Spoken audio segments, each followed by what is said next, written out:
Halo guys, ini konten video YouTube pertama saya. Di konten kali ini, saya akan menceritakan kegagalan saya mengikuti CPNS dari 2018 sampai 2019 yang kemarin pelaksanaannya 2020. Pertama kali saya ikut tes CPNS saat itu pada tahun 2018, banyak masyarakat yang mengatakan wah soalnya susah, makanya banyak yang tidak lolos passing grade.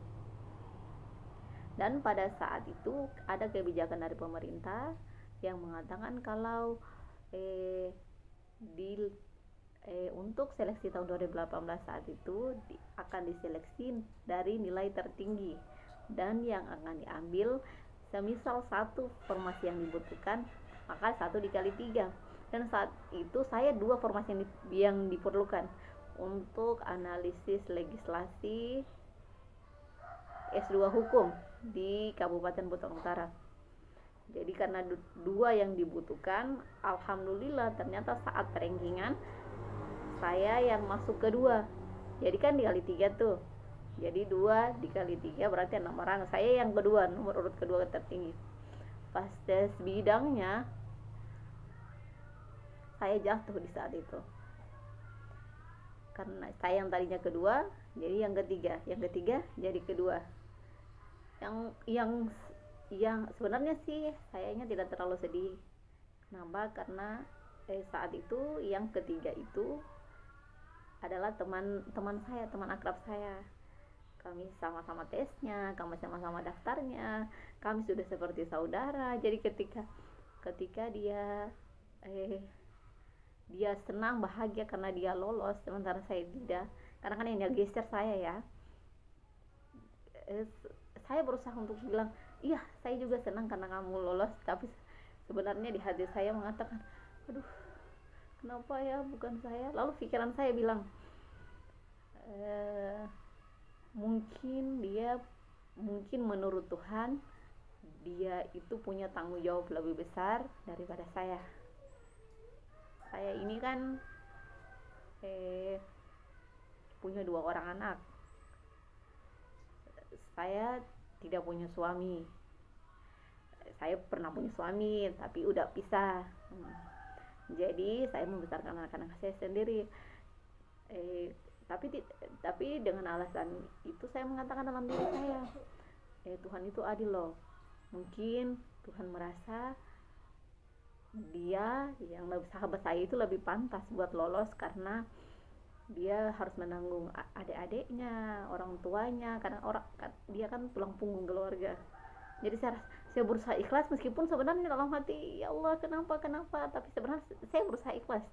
Saya sampai akhirnya ada teks lagi berikutnya 2019 tesnya, pendaftarannya dan tesnya terjadi pada tahun 2020 saat ini, bulan kemarin, tes 2020.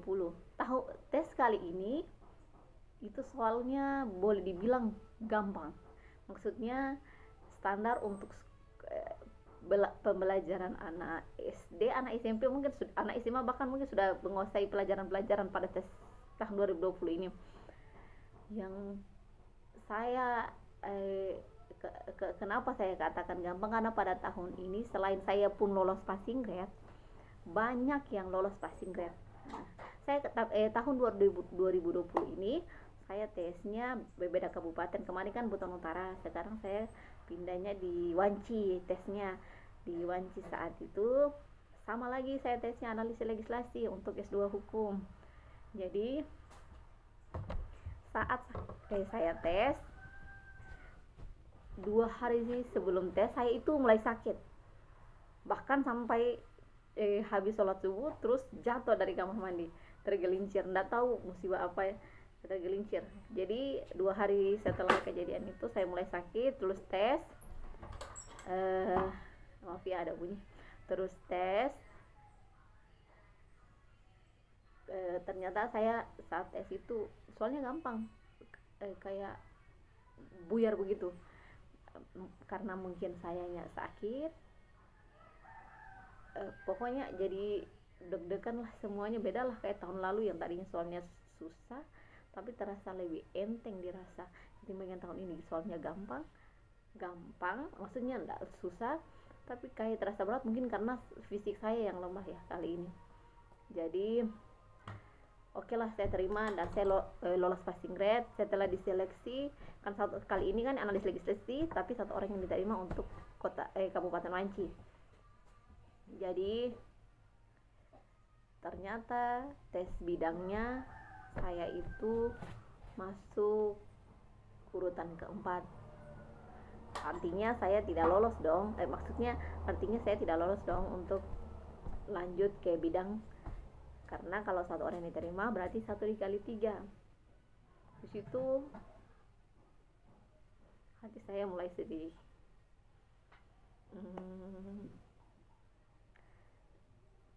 Saya berkata dalam hati, Tuhan, saya sudah belajar, saya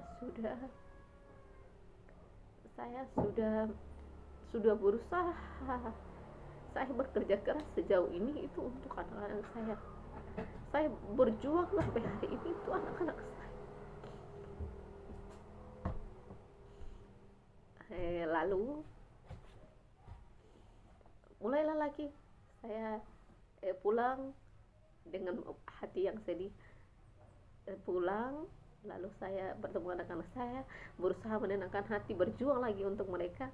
Saya mulai berpikir, saya ini punya profesi sebagai pengacara, mungkin sebaiknya saya menggeluti dulu itu, nanti next lagi berikutnya ada tes CPNS, baru saya mulai tes lagi. Saya coba menanamkan di pikiran saya, Tuhan itu maha baik, semuanya akan indah pada waktunya, tidak ada doa yang tidak dikabulkan sama Tuhan.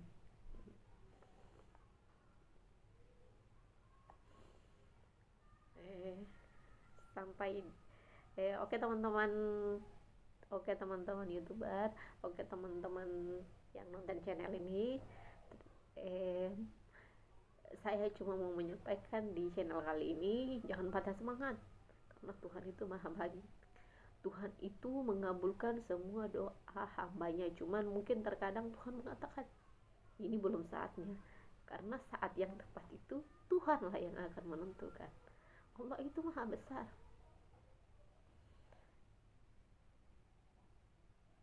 Kenapa saya katakan demikian? Karena ketika pas pulang saya tes, saya ditelepon, ada kebetulan dari RK bilang mau minta didampingi. Saya kan selaku pengacara, jadi dengan senang hati saya katakan, oh iya Pak, silakan sini, saya bantu, saya uruskan, bla bla bla bla bla bla. Dan alhamdulillah adalah sedikit rezeki, dia masih alhamdulillah datanglah rezeki sedikit demi sedikit terhadap saya. Terus itu saya mulai berpikir, ya sudah, mungkin di sini rezeki saya. Walaupun Tuhan menakdirkan saya untuk menjadi PNS, insya Allah saya akan berusaha lagi. Mungkin yang kemarin itu belum baik, insya Allah ke depannya akan lebih baik. Terima kasih teman-teman YouTuber. Assalamualaikum.